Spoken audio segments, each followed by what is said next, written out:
Magandang araw sa inyo mga kabukid.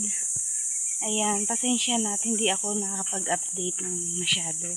So, ang gagawin ko talaga ngayon, wala nang edit-edit. Basta i-upload ko na lang.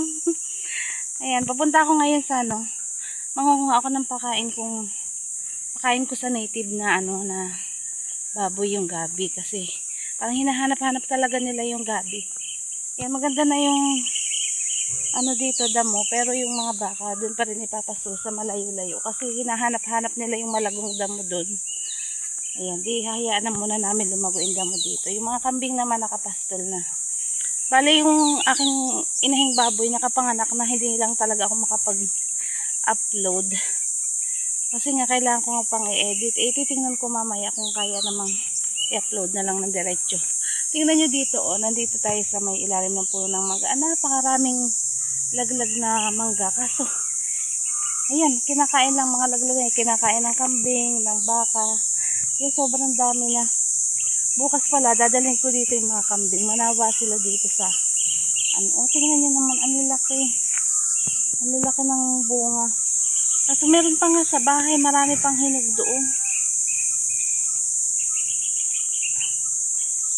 Talagang binayayaan ngayon ng sobrang daming bunga ng mangga kasi hindi na nga makain. Tingnan nyo naman, ayan Kaya ang daming langaw ngayon kasi sobrang daming bunga ng mangga.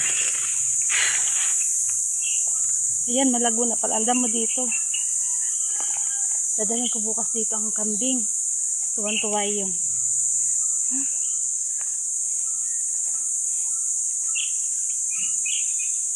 Ayan, ako may nagtatapon pala ng balat ng buko. Kaya dito na lang ako manguha ng ng mga gabi. Kasi baka magulungan ako ng tinatapon na sako-sakong balat ng buko doon. Pero doon marami talagang gabi.